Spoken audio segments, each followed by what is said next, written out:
Welcome to the second instalment of In Conversation with Avon, a mini-series discussing global issues impacting the beauty industry today. Consumer behaviours have changed. It's a truism of COVID-19. People now want to buy from, work for, talk about, and partner with companies that deliver bold solutions for both humankind and planet kind. So how can a beauty company transform its business model to meet the expectations of the post-COVID conscious consumer? To help me answer these questions and more, it is my pleasure to introduce this month's panel. Hello to Joanna Gluzman, Director, CSR and Sustainability at Avon. Hello to Claire Jost, CEO of Good Business. Amy Bourbeau, co-founder of Seismic Consulting, and Natalie Deacon, President at Avon Foundation. Welcome, everybody. Hello. Hello. Hello. Hello. Joanna, let's start with you. What in 2021 are the key social drivers influencing the need for beauty companies to become sustainable?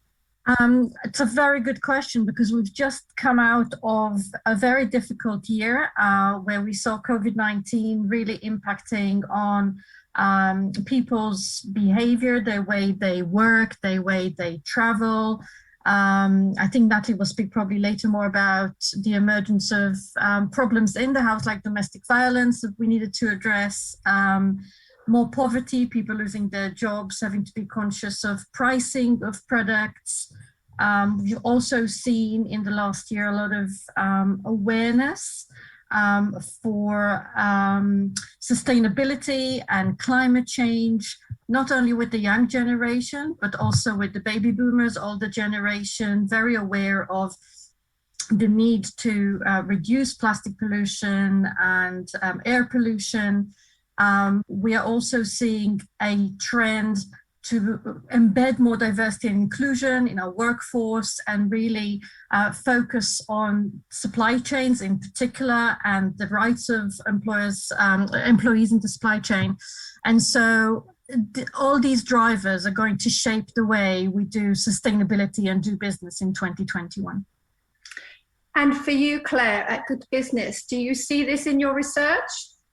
Yes, we definitely do. I think Joanna touched upon something that we're seeing becoming increasingly important, which is people's interest in what goes on in a company's supply chain. So it isn't just about the company's own footprint anymore. The supply chain is becoming increasingly important.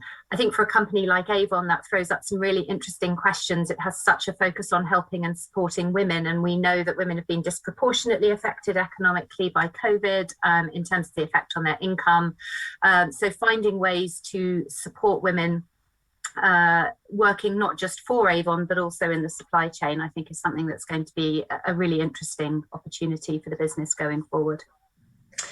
And for you, Amy, at Seismic, how does that transfer into a B Corp certification? Well, I think that, companies find it so overwhelming to know where to begin with all of these kind of topics. And it can be quite an overwhelming world out there. It's difficult to know where to start. So having the B Corp framework, the B Impact Assessment, really helps for companies to, first of all, establish an understanding of what they're currently doing, but also to really highlight what are the areas that they could be improving in, and what are some of the practical steps that they can take to start out on that journey and work on improving their impact.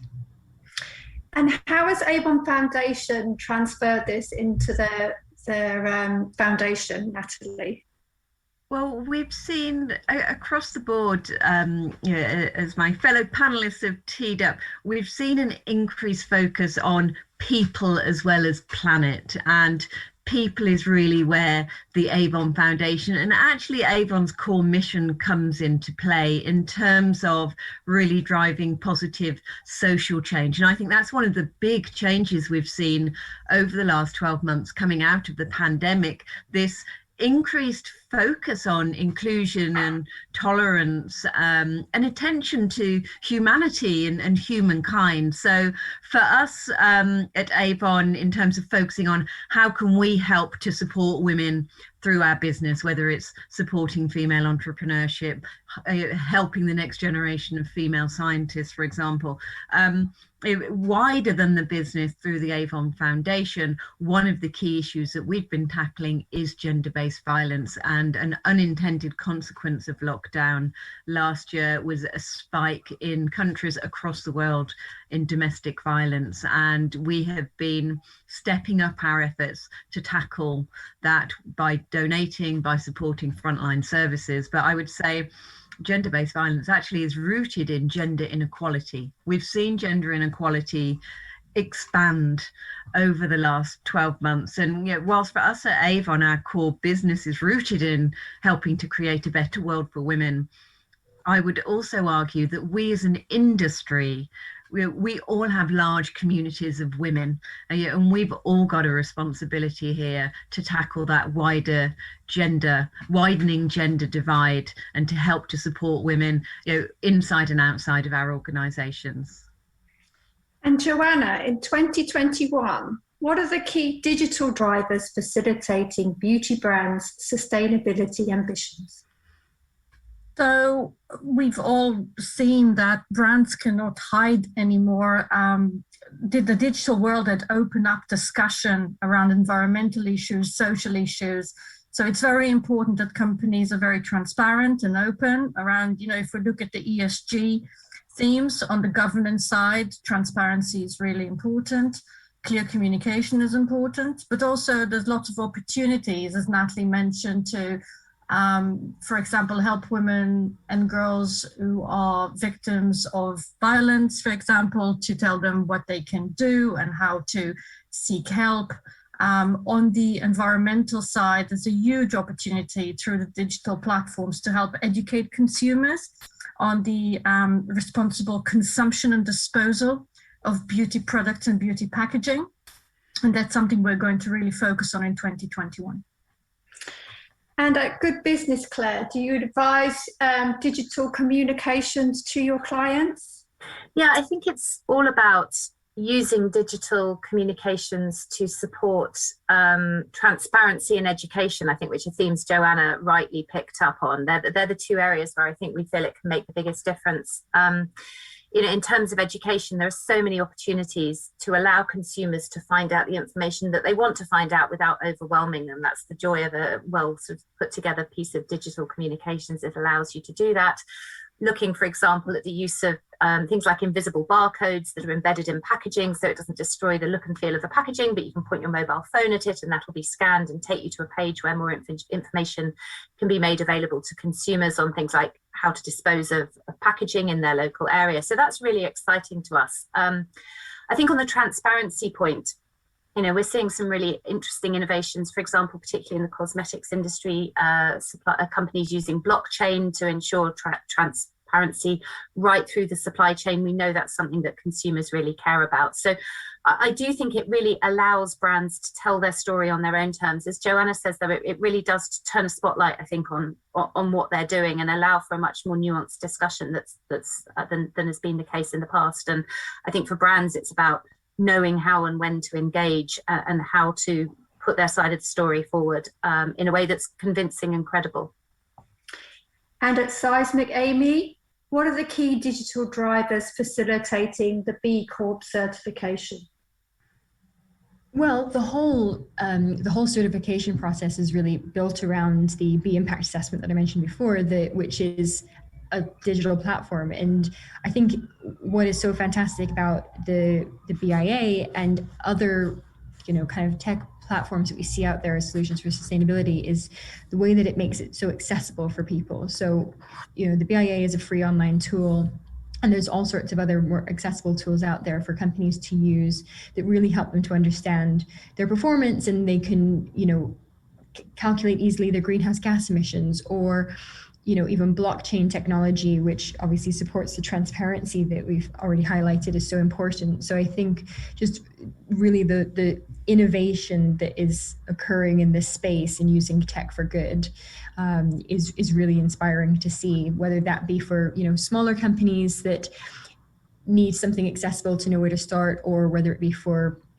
businesses in developing markets that might not have had access to education or information otherwise. It's there's a lot of really wonderful solutions coming to market.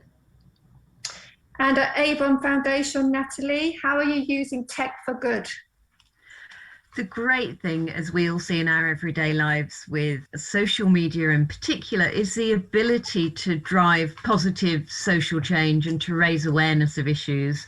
Again, we saw that last year with the Black Lives Matter movement, this amazing harnessing of a moment. So at Avon, for us, it is all about raising awareness of some of these key issues that are impacting women.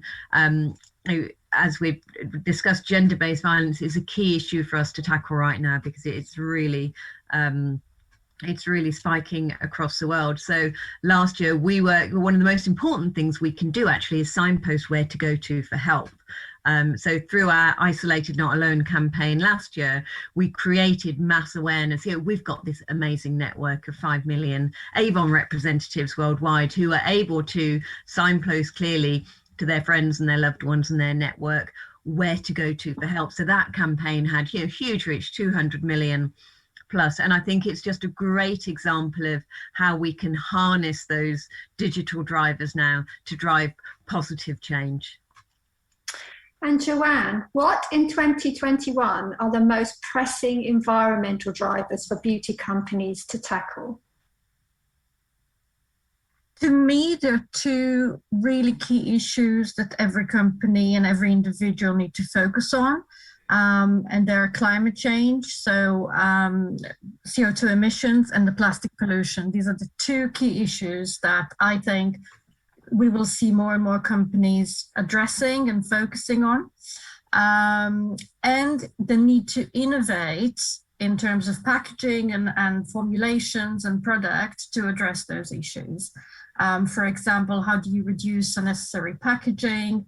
What type of plastic you're using post-consumer recycled material, especially in plastics, producing less virgin plastic, and really trying to find out the overall footprint, emissions, carbon footprint of the company across all three scopes, so scopes 1, 2, and 3, and reducing them in each of those buckets. We know that scope 3 in particular is not really measured in many companies at the moment, and it constitutes often more than 90% of the emissions of a company. So we'll see more and more companies measuring their carbon footprint end to end and coming up with solutions of reductions up to 2050. And Claire, how do you help your clients at Good Business to measure their sustainability efforts? A large focus of our work is on the carbon impact, as Joanna rightly highlighted. I think the really interesting area, as she said, or the area that's much less well understood is scope 3. So carbon emissions within scope 3 are anything that's not directly related to the business's own operational footprint. And I think for a beauty company, that raises some really interesting questions. It's about how the consumer uses the product. If I turn on the shower to have a shower and wash my hair with Avon products, the gas that I'm burning has a carbon impact. And what can beauty companies do to help me minimize my own personal carbon footprint? You can have products that are multi-purpose that reduce the amount of packaging and so on. So one of the things we do with our clients is explore those kinds of innovations. Joanna mentioned packaging as well, and some really interesting things that we're working on, looking particularly with food companies at things like food sachets made of seaweed that will just biodegrade. You can put them in your compost, or if you're that way inclined, you can even eat them. So those kinds of innovations that are really niche and specific at the moment, but that in time I think will just come to be seen as mainstream and standard. The other area where we help our clients often is in understanding investor expectations, and I think that's really important in terms of where big mainstream investors are starting to focus, and there's a real expectation from them that the companies that they invest in will decarbonize their portfolio. So helping our clients respond to those investor expectations is a real area of focus for us. So it's coming from the consumer, but it's also coming from the investor, and that's making for a very powerful combination. And at Seismic, Amy?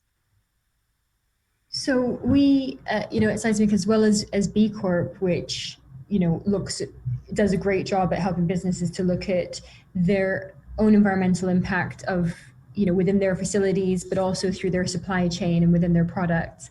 As well as B Corp, we're very focused on net zero, which we believe, B Corp and net zero are the two kind of most powerful movements of our time that are really going to help businesses to genuinely take action on the issues that are the most pressing. And so and they're really complementary. There's a fantastic kind of community around both, especially in the kind of crossover between B Corps and net zero. So there's a wonderful climate collective, which is run by B Lab and has thousands of companies who are involved and who have committed to net zero. They produce playbooks on how to address the climate emergency, how your business can act, what does it mean for you to take meaningful action, and it's really powerful. And at Avon Foundation, Natalie, Natura has just released sustainable bonds and raised $1 billion because of that. How is that all impacting the business? One of the amazing things for Avon about being part of the Natura & Co family is that we are part of a family of companies who genuinely want to be a force for good. We always say we don't want to be the best beauty company in the world, we want to be the best beauty company for the world. And we've talked a little bit about customer pressure for companies to be more sustainable. We've talked about ESG pressure, but there's also a movement coming proactively from business itself. This isn't about horse being dragged to water. This is about the really crucial role that large organizations and communities of companies can play in making a positive difference to people and planet. Yep. And Joanne, what, if any, are the key governmental drivers aiding or abetting the beauty industry's green transformation? I think we've all seen in the last few years more legislation being produced on EU level and individual country level to help tackle the two pollutions I talked about earlier, the CO2 emissions and plastic pollution. And so last week we were told that the UK government put a target of 78% reduction of CO2 by 2035.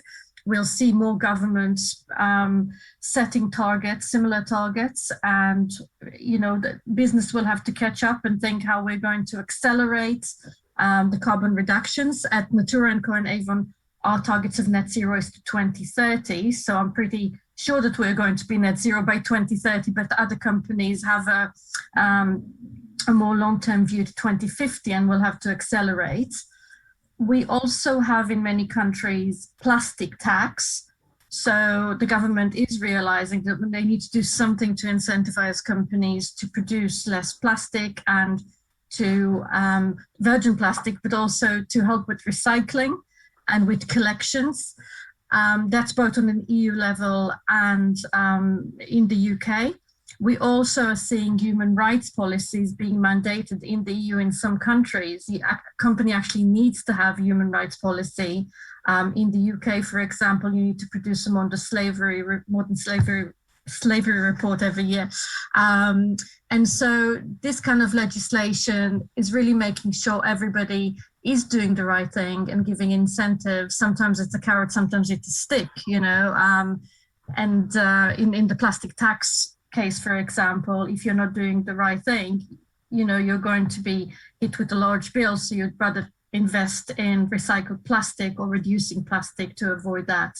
I think we'll see more legislation coming up. I think it's only the beginning, but governments definitely can do a lot. Another thing governments need to do and probably will do, but a bit more difficult, is investing in infrastructure for recycling and waste. We don't always have the right recycling facilities in many countries to dispose of hard to recycle beauty packaging, for example.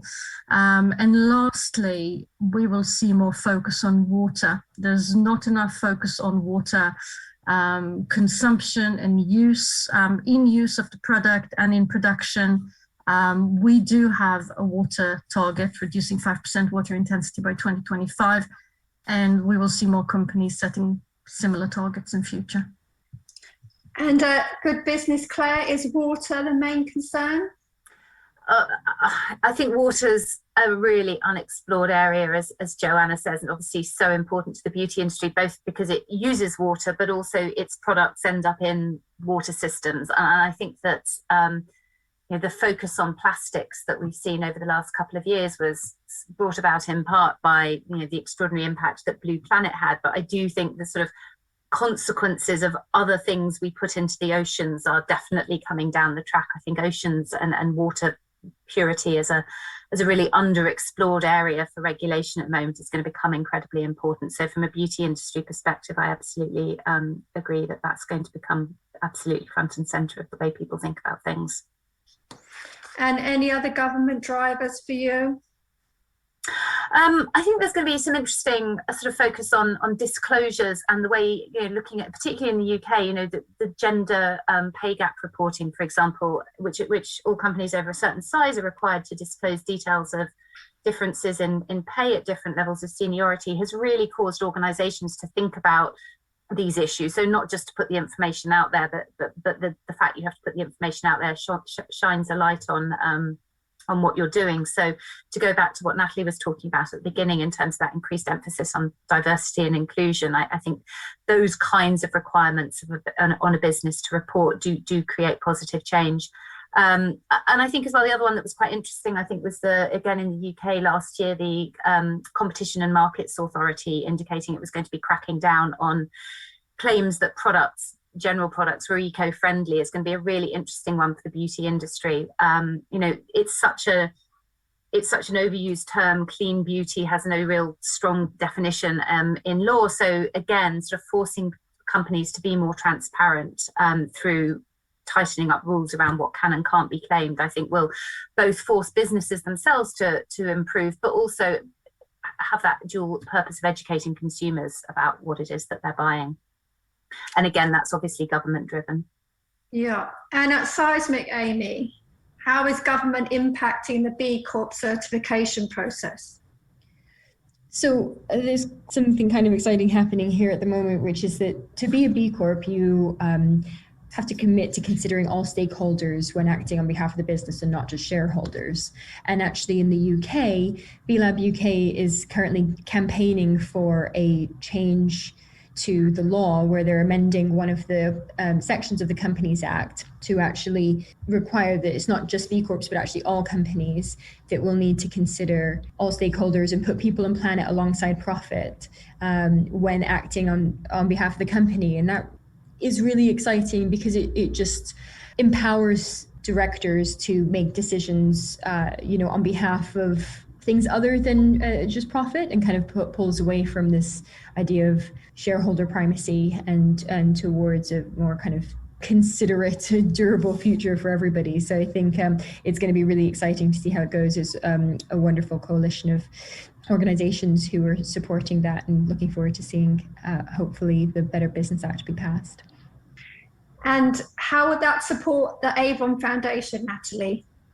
Well, we really welcome the increased focus on sustainability and the commitments that governments are making. It would be terrific if we could start to see more consistency in standards on reporting. And actually, when it comes to the environmental side of things, there are more established metrics and and targets, it would be terrific if we could start to see more on the social change side as well, so that we're looking at people as well as the planet when it comes to triple bottom line reporting. And finally, Joanna, what could the sustainable beauty conversation look like in 12 months' time? I think it's going to be very much a continuation and an expansion of what we're talking about now, and really taking it a step forward. So if you look at our commitments to life, we are looking at a net zero strategy, diversity and inclusion, equality, human rights, and full circularity of products. And I think all of those are going to continue in the next 12 months. We are going to see more companies, as I said before, setting net zero goals that are sooner to 2050, which is the UN end date, seeing that the UK government committed to 2035 with a really large reduction target. This will incentivize especially UK companies to move forward on that. We will also see acceleration in full circularity, innovation in products, packaging and formulations, move to more clean beauty, and really understanding the impact of formulations and the materials we use for packaging on the environment.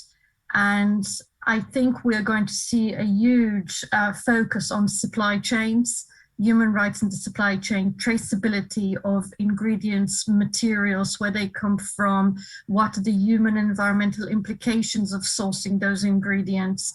So I'm seeing the beauty industry in the next 12 months really putting, also it has together, you know, we are part of a lot of groups, industry groups who think together how to tackle those challenges. So it's not each company to their own. We really look at this as a community. And I think that's really fantastic from my perspective to see that we're not the only ones, but we are leading the way, and we're very proud to be leading the way as part of Natura & Co, as Natalie said, being the best beauty company for the world, and will continue being part of those groups and moving this agenda forward.